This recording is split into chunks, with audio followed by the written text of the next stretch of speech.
Comme vous pouvez le voir, on n'est pas dans les locaux de Frandroid, on est plutôt dans ma chambre. Et oui, il y a des mesures de confinement qui nous obligent, nous journalistes de Frandroid, à rester chez nous pour éviter la propagation du coronavirus. Et du coup voilà, par contre, ça ne nous empêche pas de vous proposer des vidéos chaque semaine sur notre chaîne YouTube. Salut tout le monde, c'est Omar de Frandroid et dans cette vidéo justement j'avais envie de vous parler de Google et d'Android et de voir comment en fait finalement la firme de Mountain View s'éloigne progressivement de son système d'exploitation mobile. Ça paraît bizarre dit comme ça mais vous inquiétez pas, je vais tout vous expliquer. Vous êtes prêts? C'est parti!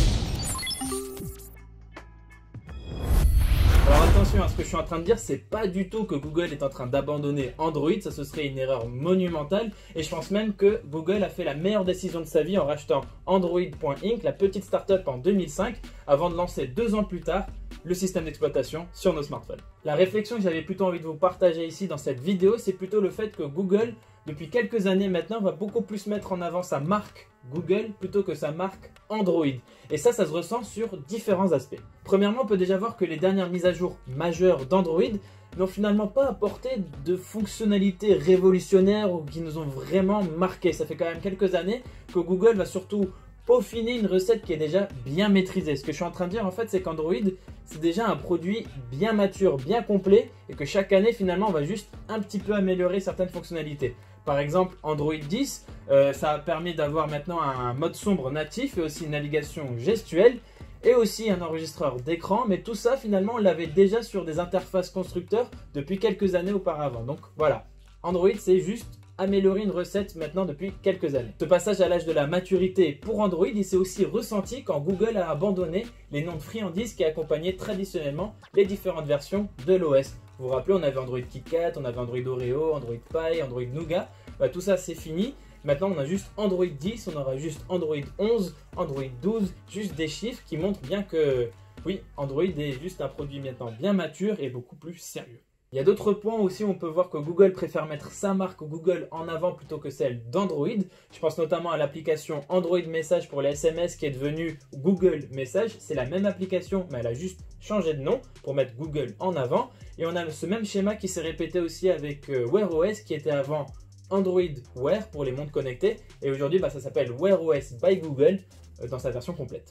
Cette tendance on la ressent aussi dans la manière dont Google communique autour de ses produits et de ses services. On va voir l'entreprise beaucoup plus mettre en avant ses applications comme Google Maps, Gmail, Google Drive, Google Chrome auprès des consommateurs, alors que quand il y a des nouveautés sur Android, c'est beaucoup plus souvent à l'intention des développeurs. Donc on voit bien que, en tout cas auprès du grand public, c'est la marque aux 4 couleurs, c'est la marque Google qui est mise en avant, alors que le bug droid, ça reste maintenant un petit peu un truc de développeur, ou en tout cas plutôt d'amateur vraiment d'Android. Et ce n'est pas tout, Google communique aussi énormément autour de son Google Assistant qui devient chaque jour plus intelligent.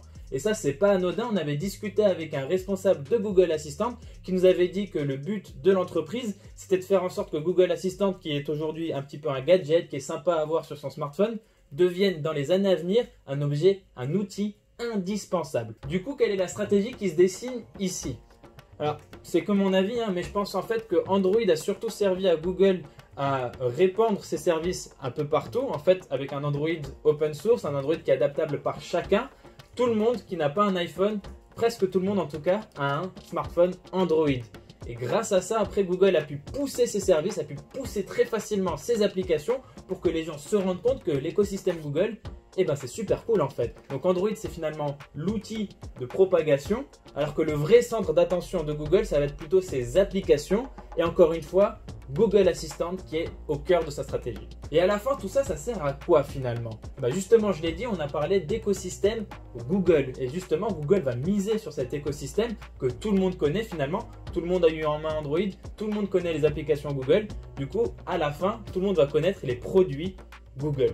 Et oui, ça fait maintenant quelques années que Google vend ses Google Pixel, des smartphones made by Google, c'est toujours bien répété, mais ce n'est pas le seul produit, il y a aussi les Google Nest, les Google Home, les Google Home Mini, et toute une galaxie de produits comme ça, où l'argument phare c'est de dire, voilà, nous l'écosystème Google, on le maîtrise super bien, sur ces produits on le maîtrise encore mieux, et ça on peut le voir notamment sur des fonctionnalités, sur des applications qui arrivent d'abord sur les Google Pixel, notamment des fonctionnalités Google Assistant qui sont d'abord exclusivement réservées au Google Pixel pour leur donner un petit peu plus d'intérêt auprès du public.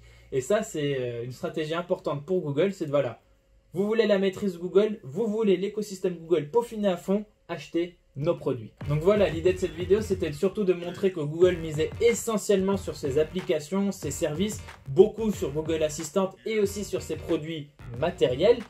Mais faut pas non plus penser que c'est la mort d'Android non plus. Android reste surtout un outil de diffusion extrêmement important dans la stratégie de Google qui lui permet de toucher un public très large. Donc non, ce n'est pas la mort d'Android, en tout cas pas de sitôt. Par contre, faut pas non plus oublier que Google travaille aussi sur un OS secret qui s'appelle Fuchsia et qui est censé fonctionner sur l'ensemble des produits, sur les smartphones, les ordinateurs, les montres connectées, sur vraiment tous les appareils que vous pouvez imaginer.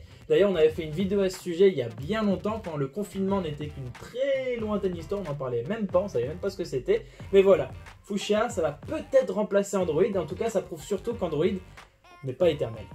Voilà, c'est tout pour cette vidéo. Merci de l'avoir regardé jusqu'au bout. N'hésitez pas à vous abonner à notre chaîne YouTube et à nous soutenir pendant cette période de confinement. Moi, je vais devenir un petit peu fou dans ma chambre, mais vous inquiétez pas, tout va bien se passer. En tout cas, je vous dis à très vite dans une prochaine vidéo sur la chaîne YouTube de Frandroid, mais depuis chez moi. Allez, ciao!